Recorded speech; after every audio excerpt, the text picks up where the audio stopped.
Hello दोस्तों, आप सभी का the logical Indian YouTube channel पर बहुत बहुत स्वागत है। मैं हूं एडवोकेट पंकज कुमार त्रिपाठी, लखनऊ से। दोस्तों, आज यानी 12 जनवरी 2026 को माननीय सर्वोच्च न्यायालय ने सर्वोच्च न्यायालय के अधिवक्ता श्री अश्विनी उपाध्याय द्वारा दायर याचिका पर संज्ञान लेते हुए केंद्र सरकार, सभी राज्य सरकारों और केंद्र शासित प्रदेशों को नोटिस जारी किया है।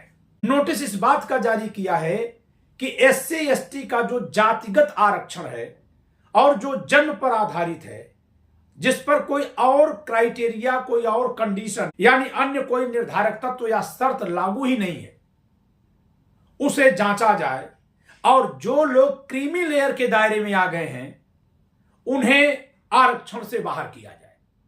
दोस्तों, अभी कल ही मैं एक वीडियो बनाया था संविधान पर कि संविधान तो मनुवाद के रास्ते पर जा रहा है, जन्म आधारित आरक्षण जो है वो इसी रूप में है।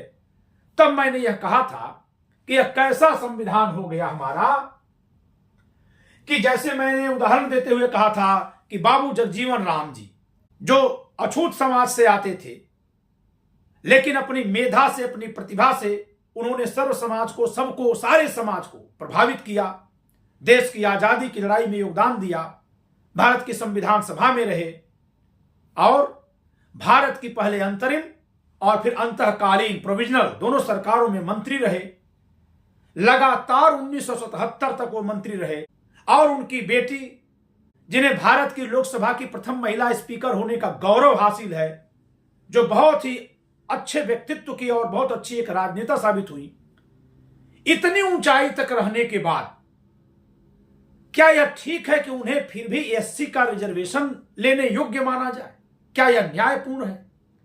क्या यह उचित है कि उनको उसी तरह का अनुसूचित जाति का व्यक्ति मानते हुए आरक्षण दिया जाए जिस तरह के आरक्षण की जरूरत गांव में किसी भूमिहीन अछूत समाज के व्यक्ति को दी जा रही है, अनुसूचित जाति के व्यक्ति को दी जा रही है? क्या यह इतना अधिक बेमेल लोगों को एक जमीन पर रखा जाना चाहिए? और मैंने यह कहते हुए यह कहा था कि आरक्षण का जो यह रूप है वह विकृत है, वह गलत है, वह अतार्किक है। और आज सर्वोच्च न्यायालय ने यह नोटिस जो जारी कर दी है, इससे भारत के संविधान में जो सामाजिक न्याय है उसको बहुत बड़ा एक उछाल मिला है। दोस्तों, संविधान को लागू हुए 75 वर्ष हो गए हैं। 75 वर्ष जो लोग शुरुआती समय में सेवाओं में आ गए होंगे, राजनीति के क्षेत्र में आ गए होंगे, अनुसूचित जाति और अनुसूचित जनजाति के लोग, अब उनकी तीसरी चौथी पीढ़ियां चल रही हैं और इस तरह से उन्होंने अपने वर्ग के लिए जो प्रतिनिधित्व तय किया गया था उसको उन्होंने ढक लिया है।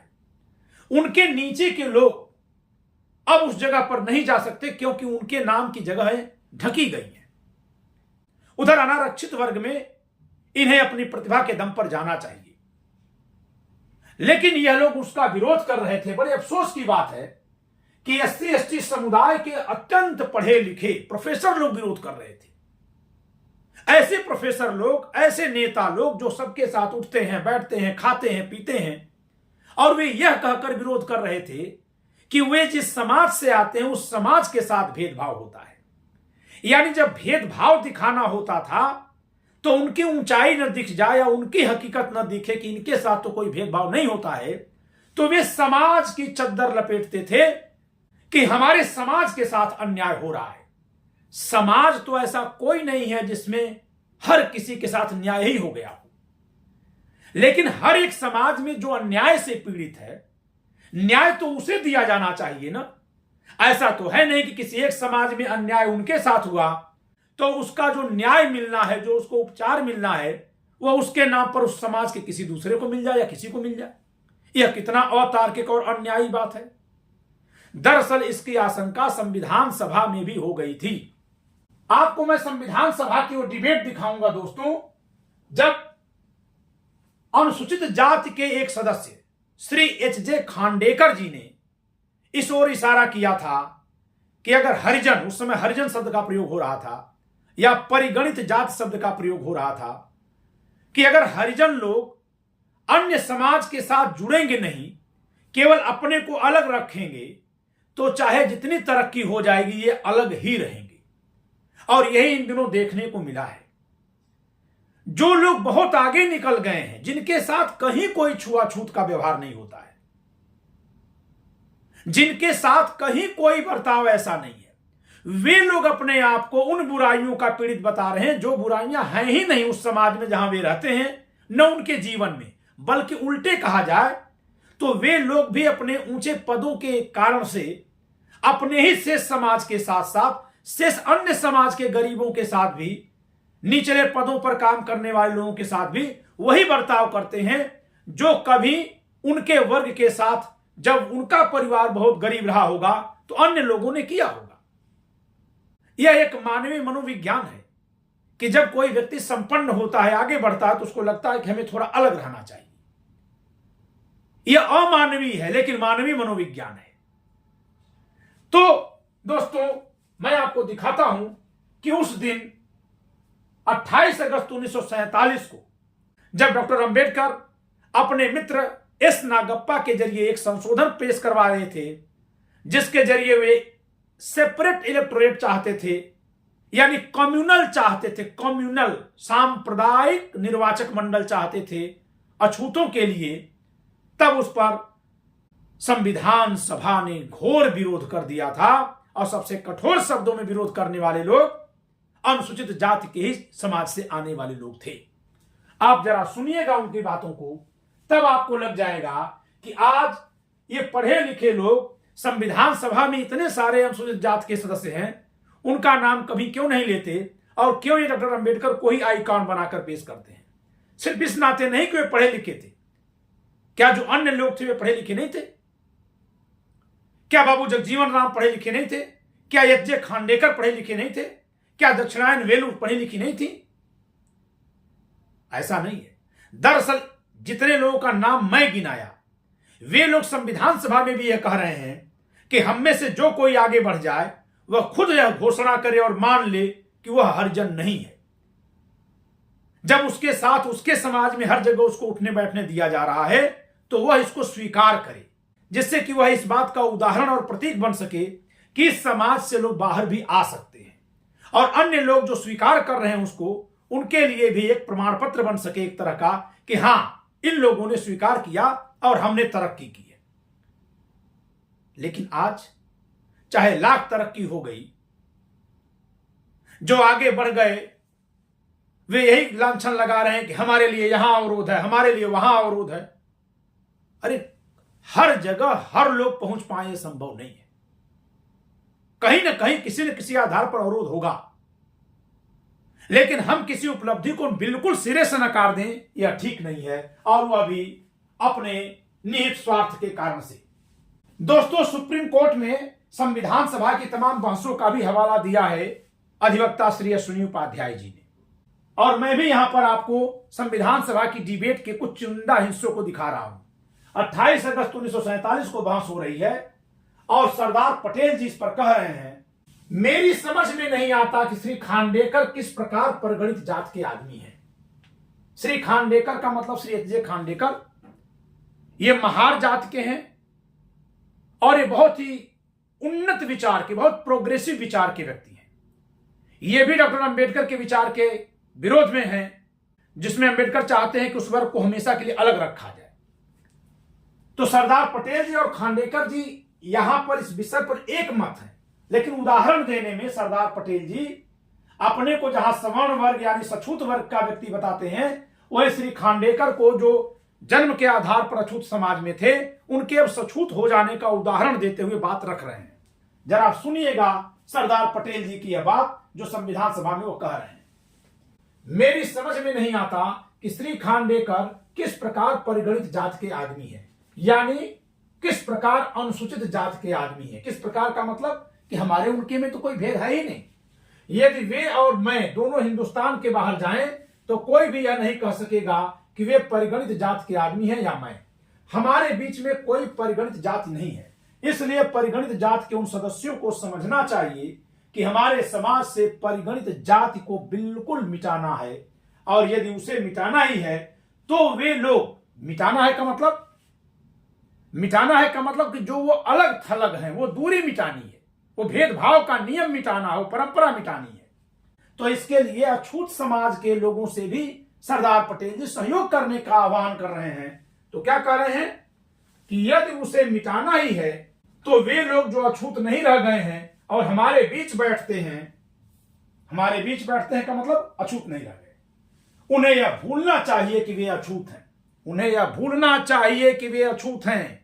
लेकिन आरक्षण की ऐसी लत लगी है कि वे सछूत हो चुके हैं,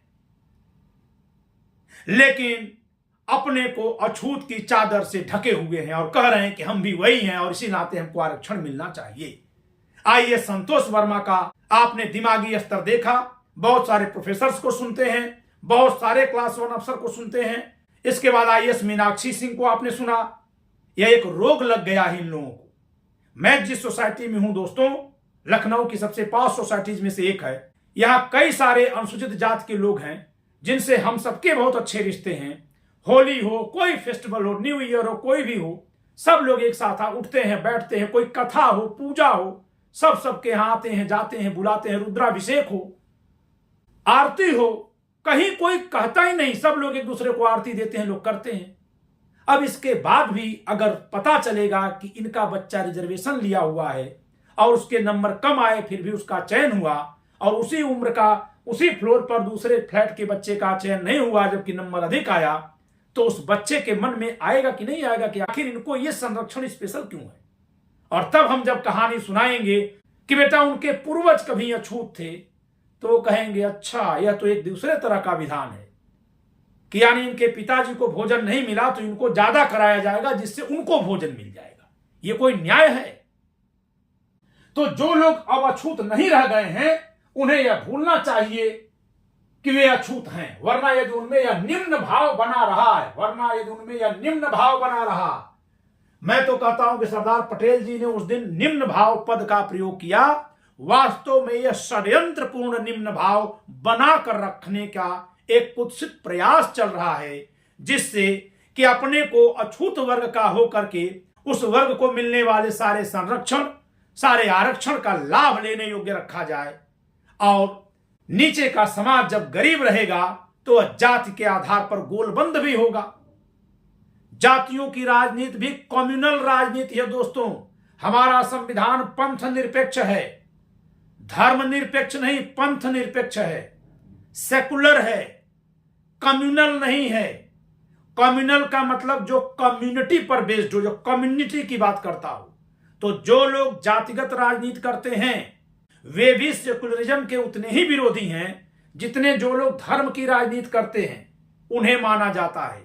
लेकिन इस देश में कॉन्स्टिट्यूशनल लिटरेसी कम होने की वजह से राजनेताओं ने इस तरह का प्रचार कर दिया है कि जो पार्टियां या नेता धर्म की राजनीति करते हैं उनसे संविधान को यह कहकर खतरा बताते हैं कि संविधान सेकुलर है, खतरा है, जबकि संविधान के सेकुलर स्वरूप को जातिगत राजनीति से भी उतना ही खतरा है, क्योंकि कास्टिज्म भी कम्युनलिज्म है, कम्युनिटी है, कम्युनलिज्म है वो भी।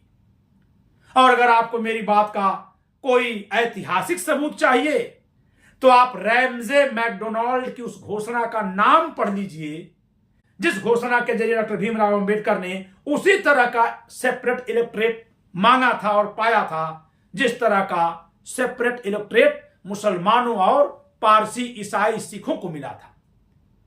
उसका नाम क्या था जानते हैं? Ramsay MacDonald communal award, communal award. Doctor Ambedkar communal बात करने वाले व्यक्ति थे। मैं किसी वीडियो में इस बात को साबित करूंगा, संविधान सभा की डिबेट्स में और तमाम अन्यत्र उन्होंने बार बार जिक्र किया है। बल्कि उनका कम्युनल विचार इस हद तक जाता था कि वे कहते थे कि अगर धर्म के आधार पर ही कम्युनल मानेंगे तो अछूत हिंदू नहीं है, इनका अलग धर्म है। कौन सा धर्म है? कोई धर्म नहीं है, लेकिन यह हिंदू नहीं है। जिस पर एच.जे. खांडेकर जैसे अनुसूचित जाति के सदस्य उनकी आलोचना करते हैं, बड़ी तीखी आलोचना करते हैं। खैर, यहां पर ये सरदार पटेल जी क्या कह रहे हैं कि उन्हें यह भूलना है कि वे अछूत हैं, वरना यदि उनमें यह निम्न भाव रहा तो वे अपनी जात की सेवा न कर सकेंगे।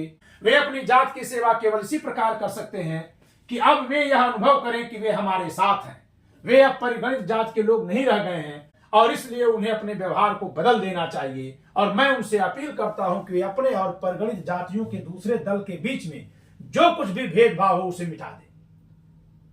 तो आप देखिए दोस्तों, ये सरदार पटेल जी उस दिन भी ये निवेदन किए हैं, और इनको ये निवेदन क्यों करना पड़ा है? इसलिए करना पड़ा है कि डॉक्टर भीमराव अंबेडकर अन्य 3 लोगों के साथ मिलकर एक संशोधन करवाना चाहते थे, और ये उसी तरह की कम्युनल इलेक्टोरेट सिस्टम लगाना चाहते थे जैसा रैमजे मैकडोनाल्ड घोषणा में अछूतों के पक्ष में जारी हुआ था, जिसके खिलाफ महात्मा गांधी यरवदा जेल में आमरण अनशन किए थे और फिर पूना पैक्ट हुआ था। तो फिर उसी तरह का वो पृथक्कृत निर्वाचक मंडल बनवाना चाहते थे।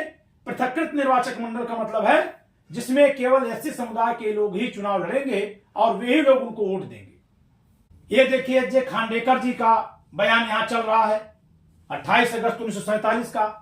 ये भी महार जात के हैं, जान लीजिए, महार जात के हैं। 15 साल से यह चीज इस देश के अंदर है, और इसका नतीजा यह हुआ कि हिंदू जाति और डॉक्टर अंबेडकर की पार्टी के हरिजनों में एक किस्म का मनमुटाव हो गया है।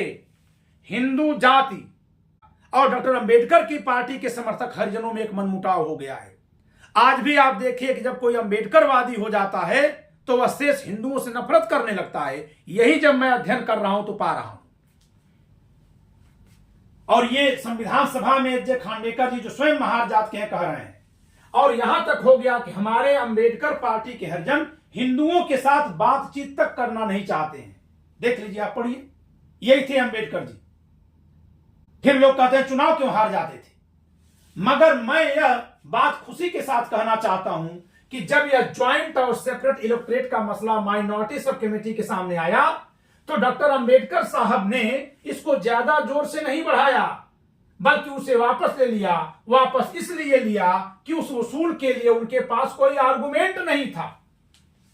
लेकिन फिर भी आज उसी आर्गुमेंट को अंबेडकर को मानने वाले अंबेडकरवादी लोग आगे बढ़ाए जा रहे हैं।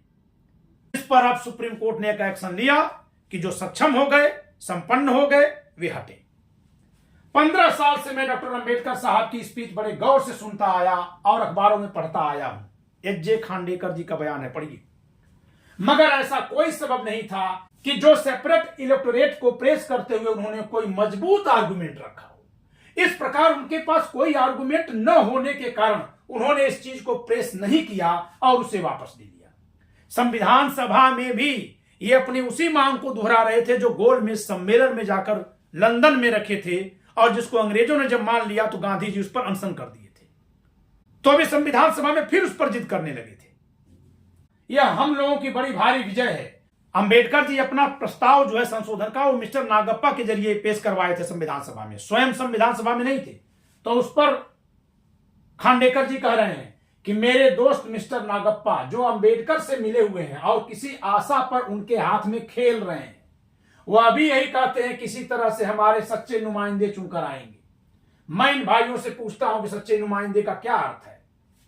मैं इस असेंबली का उदाहरण पेश करना चाहता हूं। अगर मेरे दोस्त नागप्पा हरिजनों के सच्चे नुमाइंदे बनकर आए, हिंदू हिंदुओं के सच्चे नुमाइंदे बनकर आए, और काजी साहब यहां मुसलमानों के सच्चे नुमाइंदा बनकर आए, तो इस असेंबली का क्या होगा? कानूनी काम तो होगा ही नहीं, मगर सच्चे मुसलमान भाई मिस्टर जिन्ना की जय, मेरे दोस्त नागप्पा डॉक्टर अंबेडकर की जय, और हम लोग भारत माता की जय, या दूसरे नारे इस हाउस के अंदर लगाते रहेंगे और आपस में यहां एक न एक पर खुर्चियां चलेगी। तब मेरे दोस्त काजी साहब और नागप्पा से मैं पूछता हूं कि ऐसे वक्त किसके सिर फूटेंगे, मेजॉरिटी के या माइनॉरिटी के? आप देखिए, पढ़िए क्या कह रहे हैं। हरिजनों और सवर्ण हिंदुओं में झगड़े बढ़ाने में हरिजनों का साथ नहीं है परंतु हाथ है। सवर्ण हिंदू का मतलब जितने भी सछूत हिंदू हैं आज के, जो ओबीसी, ईबीसी और जनरल है, सब। मेरे दोस्त नागप्पा और डॉक्टर अंबेडकर के इन विचारों से हरिजन सदा के लिए हरिजन रहेंगे, यानी सदा वो अपने को अलग मानेंगे, अपने ही लिए बात करेंगे। और फिर इस पर क्या होगा? और उनकी हालत दिन पर दिन बुरी होती जाएगी, खासकर ऐसी परिस्थिति में जबकि जाति जाति में सब कास्ट हैं, हरिजनों में भी कई सब कास्ट हैं। ये बहुत महत्वपूर्ण विषय है आज के लिए। जब क्रीमी लेयर की बात हुई है एससी एसटी में, जब सब क्लासिफिकेशन की बात उठी है एससी एसटी में, तब ये बहुत महत्वपूर्ण हो जाता है बयान किसका? खांडेकर जी का। हरिजनों में भी कई सब कास्ट हैं और हरिजन एक ही जात के नहीं हैं, बल्कि सारे हिंदुस्तान के अंदर उनमें 132 जाति हैं। मैं मिसाल के तौर पर आपको बताऊंगा कि नागपुर प्रांत में हरिजनों में महार जाति मेजॉरिटी में है, महाराष्ट्र की बात कर रहे हैं। अगर 35% वोट का प्रस्ताव पास किया गया तो 3% चमार जो नागपुर के अंदर रहते हैं वह इस चुनाव के अंदर कभी भी नहीं आ सकते।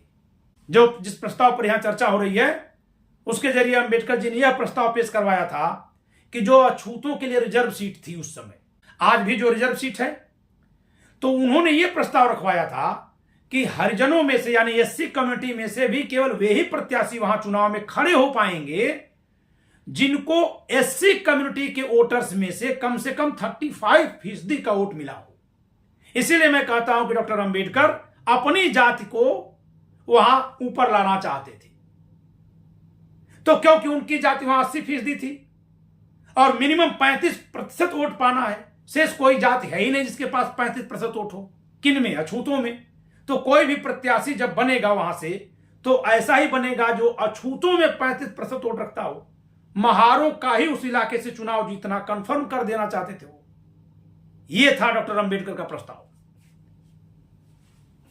जिस पर खांडेकर जी कितने न्यायप्रिय हैं। ये व्यक्ति कितने न्यायप्रिय व्यक्ति हैं, ये स्वयं महार जात के हैं। मैं मिसाल के तौर पर आपको बताऊंगा कि नागपुर प्रांत में हरिजनों में महार जाति मेजॉरिटी में है। अगर 35% वोट का प्रस्ताव पास किया गया यानी चुनाव में वही कैंडिडेट बन पाएगा जिनको एससी कम्युनिटी के लोगों का मिनिमम 35% वोट मिला है। तो जब यह शर्त रख दी जाएगी तो 3% वाले चमार जात के लोग जो नागपुर के अंदर रहते हैं वह इस चुनाव के अंदर कभी नहीं आ सकते। आज जबकि दोस्तों यह शर्त नहीं है, तब भी बताइए डोम, मुसहर, नट, ये जो कम संख्या वाली एससी जातियां हैं कहां चुनाव में आ पा रही हैं। हमें सोचना पड़ेगा उनके रिप्रेजेंटेशन के लिए अलग से। अगर उनका जातिवार चुनाव लड़ा गया तो महार जो 80% हैं उनको 35% वोट मिलेंगे और चुनकर आएंगे। जो चमार, भंगी और जितनी दूसरी जातियां हैं वह इस परसेंटेज से चुनकर नहीं आ सकते क्योंकि हरिजनों में उनकी संख्या बहुत कम है। डॉक्टर अंबेडकर के और मेरे जात के महार, ये दोनों लोग महार जात के हैं। जो बंबई और नागपुर प्रांतों में अधिक संख्या में है वे ही नागपुर और बंबई की हरिजन सीटों पर कब्जा कर सकते हैं, दूसरे हरिजन नहीं। आपको क्या लगता है कि डॉक्टर भीमराव अंबेडकर जिस सबकी नुमाइंदगी की बात कर रहे थे वो करते करते जब आखिरी तक जाएंगे आप तब देखिए उनको। संविधान सभा की डिबेट पढ़ाया हूं तो आज सुप्रीम कोर्ट ने जो ये नोटिस जारी की है एससी एसटी आरक्षण में क्रीमी लेयर को लेकर, इससे देश का वातावरण सुधरेगा। मैं तो कहता हूं कि जिस दिन यह क्रीमी लेयर लागू हो उस दिन पूरे भारत में एक बात की खुशी मनाई जाए कि 75 साल बाद ही सही हमारे देश ने आजादी के एक और हिस्से का लक्ष्य पा लिया है। समाज का जो सबसे गया गुजरा निचला तबका था, पीछे का तबका था, सदियों से पीछे था, उसकी भी एक बहुत बड़ी आबादी का हिस्सा अब मुख्य धारा में आ गया। इस तरह से हमारा देश और लोकतांत्रिक होता जाएगा। हम जात की राजनीति को खत्म कर पाएंगे, धर्म की राजनीति को बंद कर पाएंगे और इस देश को सबके लिए, सबका, और जहां जिसके साथ अन्याय है न्याय उसी को मिले, इसको सुनिश्चित करते हुए आगे बढ़ा पाएंगे, खुद आगे बढ़ पाएंगे। इस वीडियो में इतना ही। वीडियो लाइक करिएगा, शेयर करिएगा, चैनल सब्सक्राइब न किया सब्सक्राइब करिएगा। जय संविधान।